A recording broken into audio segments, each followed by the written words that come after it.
Now, the rest of the story. Well, I'm going to try to burn through this video. I actually had to speed it up because it was about an hour long altogether, which is some pretty straightforward footage, and I think you guys can pretty well tell what's going on. We're tearing out some concrete, or more or less we're punching some holes in some concrete. This is part of the old barnyard at Rockville, or the home farm.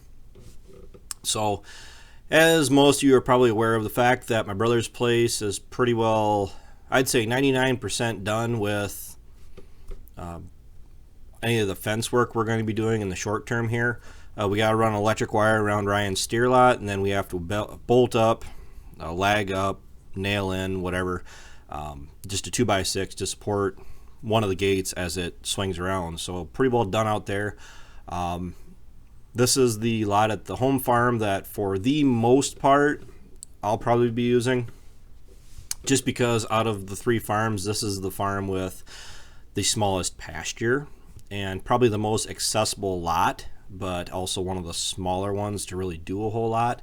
And simply put, I'm not going to probably have much of a cow herd for the foreseeable future. I mean, yes, this is the rest of the story, and you know what? That's exactly what you're going to hear. I lost my first cow out of the ones that I bought earlier this year. I'm not really sure why she tipped over on me. I mean, literally, that's exactly what she did. She was one of the last holdouts for getting her in from the pasture. Ryan and I went out, her and her calf. Were out kind of doing their own thing. We brought them about halfway back to the buildings, and she tripped coming across chiseled ground. I can't tell that she hurt her leg or anything like that, but she laid down, flopped up on her side, and that's where she was. Well, I did move her up to the pasture on level ground so she could get back up, but had no desire to. I went and checked her, well, about 36 hours later, and she was cashed out. So be it. That's what you deal with when you have livestock. They do not always make it. And what we're doing here is, this is actually going to be a little bit of a fence line, bunk line feeder. Similar to the shed at my brother's place, we're going to be pounding in some wood posts, and we're going to be securing some guardrail to it, which we were working on that today, getting the guardrail acquired, used of course, just because we had it laying around. Then we're going to be able to feed the cattle that are in this lot, or both lots, depending on the time of year and how I want to get it all set up. But I'll be able to feed hay without having to go into the lots, and not have to deal with bale feeders. The only difference is that I'll have to push the hay up as needed, and at the home farm, a skid steer is pretty well always accessible. So what you're seeing me do there is I'm kind of sighting Dad across as to where he needs to beat the concrete out with this attachment. We rented it. Granted, it was $219 to rent it. We took it back without it being damaged or anything else like that, and within the allotted time frame, and we got $100 some back. But pretty simple.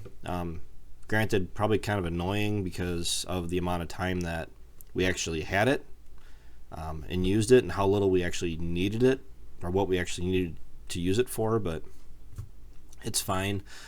It's needed. The lots need to be fixed up. Once we get the lots fixed up, then we're going to start shifting gears and working on tearing out fences and putting in new fences in, because we literally have miles and miles of fences that need to be well maintained, and as it goes, fences do wear out and they need to be updated.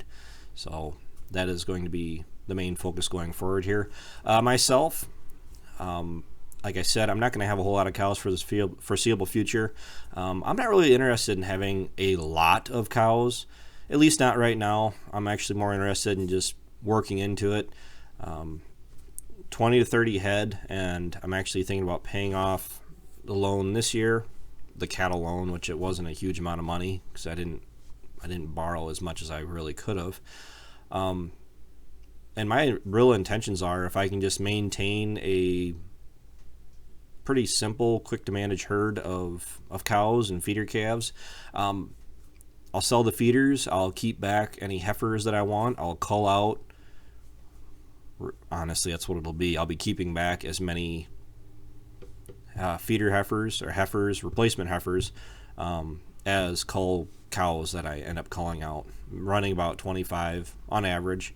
I mean, that's going to be an equipment purchase. That is pretty much what my intentions have switched over to as far as the cattle go. Maintain them pretty cheaply. I mean, I got to be careful how I say that, but not without a whole lot of investments. The feed is pretty abundant. I'm actually feeding some of my dad's cows with the hay off the valley right now.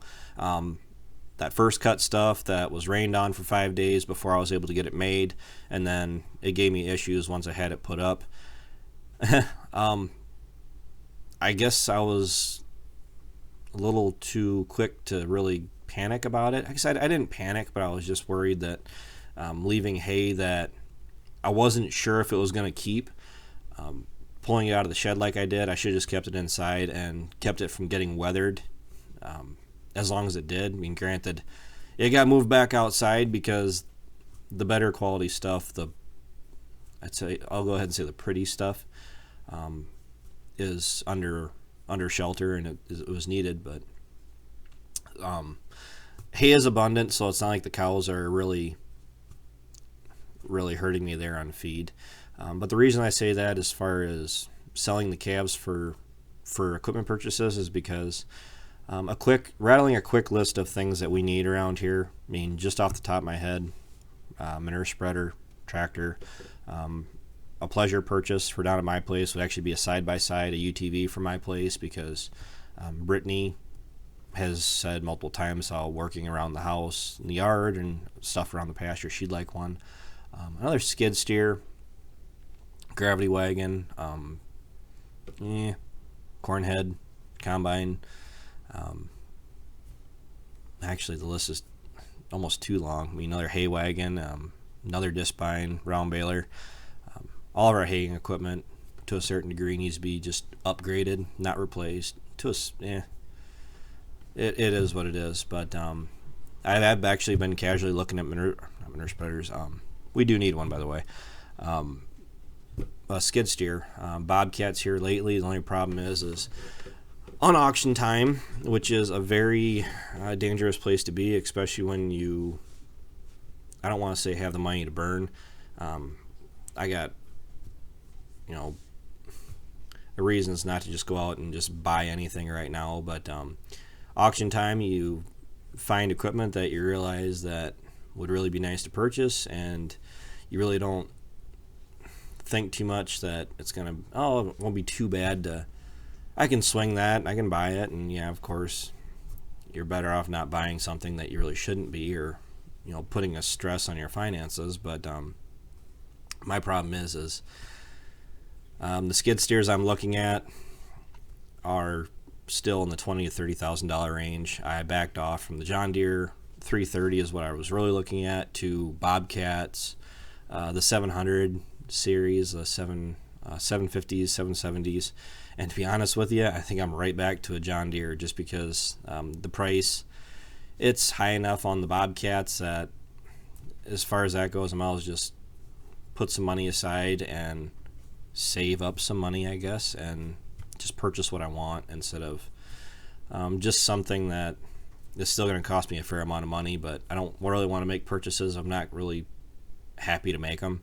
You're just making them just because you need them, which makes sense. But anyway, really weren't planning on doing all the fence making, the lot building up that we were doing in the snow today. It was actually just under 30 degrees out.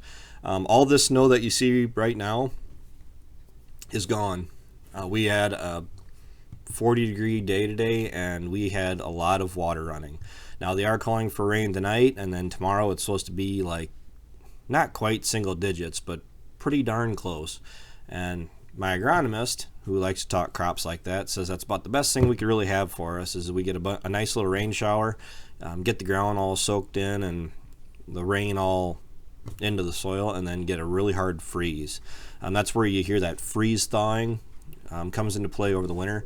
We didn't really get that last year, and compaction was pretty evident. Andrew was going around all over the county, not just on our places, but saying that compaction across everybody's ground was pretty big this year. Insects too. Any of the bugs that lay their eggs down in the soil, and if it doesn't get cold enough or the ground doesn't really freeze that hard, you don't really have the effect of the cold weather knocking out some of that bug pressure. So then actually, if you have a mild winter where the ground doesn't freeze that hard like last year, insect pressure is an issue, because that many more bugs made it through the winter, and it's a threat to your crop. Now, that was part of the problem, they said, with the wind that we got this year, that, the reason the crop went down is because of bug pressure. Rootworm were chewing on the roots, and it weakened the plants, and they dropped over. I'm sure it was true for some people, but for us, believe it or not, we really didn't have the bug pressure from any bugs this year. I mean, Andrew has gone through and watched all of our roots, checked all of our roots, and it really just, it wasn't as big of a problem for us. I mean, when you deal with 100+ mile-an-hour winds like we had, the plants can only do so much to stand up straight. Am I looking forward to this year?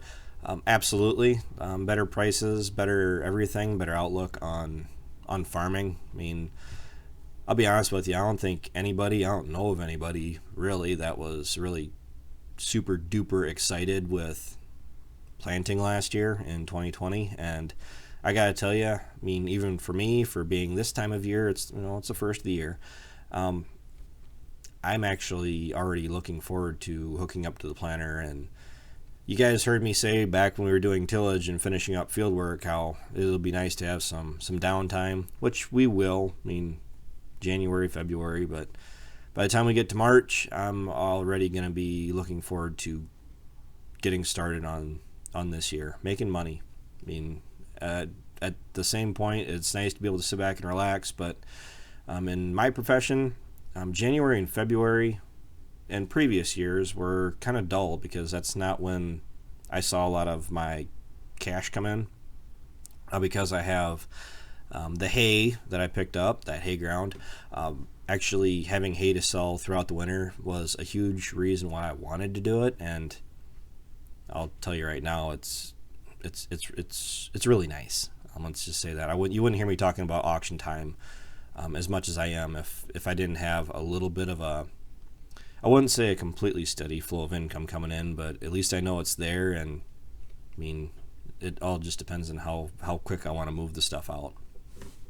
So you guys can kind of see what's going on here. All we did was pound the post this day, and it's fairly straight. I mean, not too bad for me eyeing it across, right? The guardrail is actually going to be going through. You can see where the end of the board was. That is a board fence, and then from there, the end of the boards over to that gate, or the far post that we put in, is going to be guardrail. So we'll be able to set up probably 2 bales and let the cows eat on it. The lot that we're in right now, it's actually 2 lots. This lot, I'm actually planning on putting my feeder calves in. I'm going to be graining them. My bulk bin is full of grain, plus I have some extra grain in the feed mill that I wasn't able to get out. I'll be bucket feeding them once we go through and get them vaccinated here and cut. I'll be dumping them in this lot. I'll be giving them hay, bedding for fodder, of course, and then time frame right now, I'd say, is probably March, April for selling my feeder calves. So not anything remotely close to my original plan that I had told you guys when I bought those cows. But you guys will see a lot more. I won't say a lot more, but more videos of at least my calves once they're on the home farm, and I can just walk down to the shed, the lot here, and be able to show you this is what we got, and this is what they're doing, and they're doing a good job of minding their business, right?